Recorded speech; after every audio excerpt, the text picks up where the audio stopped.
conversa nos indagando sobre, afinal, o que deve ser permitido e o que deve ser proibido nessa escolha que nós temos que fazer entre voltar ao Estado ditatorial ou perseverar na busca de um Estado de direito democrático.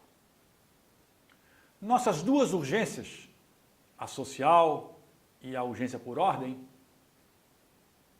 nos remetem diretamente ao debate sobre permissão e proibição.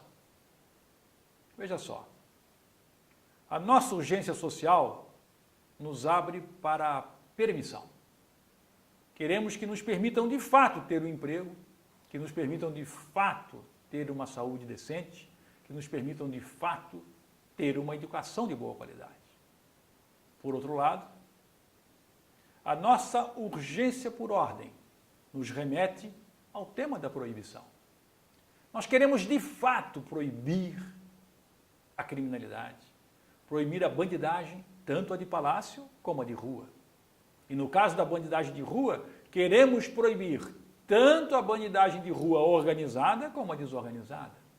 Além disso, nós queremos proibir os privilégios, proibir os abusos, sejam os abusos contra a mulher, sejam os abusos contra a criança, sejam os abusos de autoridade, sejam os abusos contra os pobres, os abusos contra os fracos.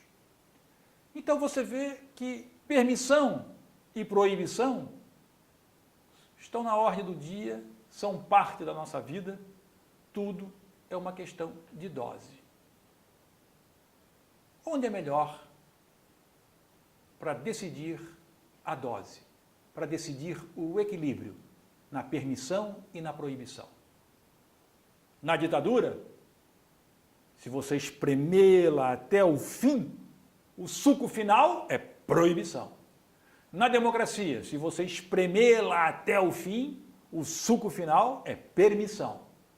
Mas há um jogo. Aonde é melhor fazer esse jogo? Bom, as ditaduras são, em geral, o quê? A escolha da vontade de grupos pequenos. Por serem grupos pequenos, a possibilidade de decidir a proibição sem equilíbrio é muito alta, porque vai contentar pouca gente, precisa ouvir pouca gente. Então proíbe tudo aquilo que não interessa àquele pequeno número. Na democracia, pelo contrário, como tem que ouvir muita gente, a possibilidade de decidir a permissão com equilíbrio é grande, porque você permite na medida em que não invada o direito do outro.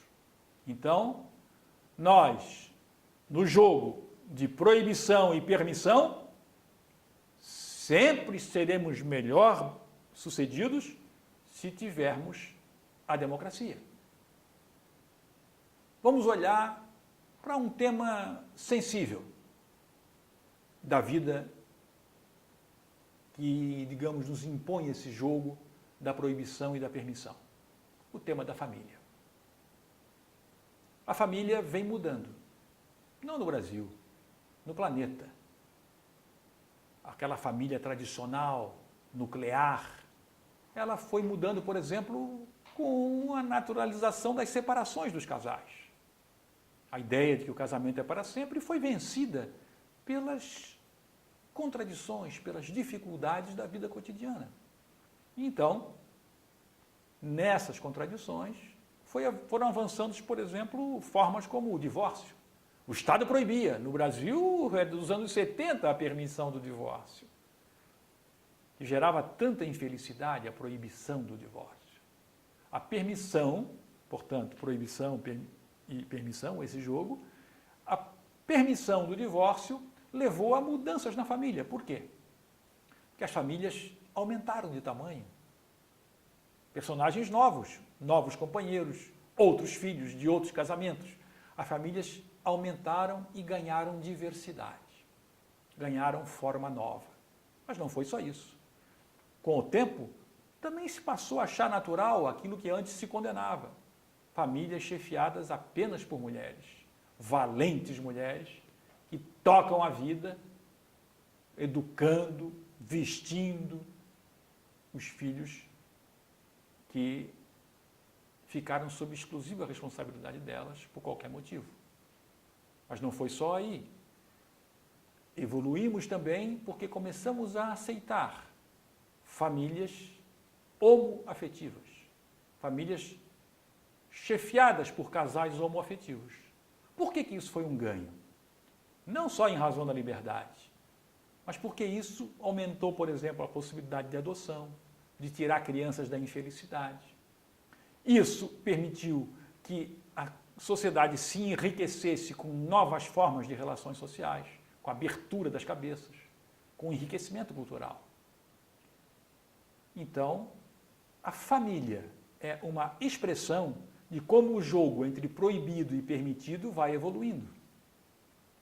Hoje em dia, tem uma minoria muito conservadora, muito tradicional, que quer nos devolver à situação da família de 30, 40, 50 anos atrás. Qual é o ganho disso? Nenhum, e por uma razão única e principal, porque não é impossível alcançar isso. Mesmo com toda a repressão, com todo o xingamento que pudesse se conseguir contra essas famílias novas e modernas, nada poderia ser feito. Porque isso já é uma realidade da vida. Isso não pode ser coibido. É uma tolice pretender um nível de recuo desse tipo. E, no entanto, nesse jogo de permissão e proibição, entre volta da ditadura e luta por Estado de Direito democrático, questões tão básicas quanto essa estão voltando à tona de uma maneira muito pouco produtiva. E não é só na família que está isso. Há outros temas tão sensíveis quanto esse e nós vamos tratá-los nas nossas próximas conversas. Muito obrigado.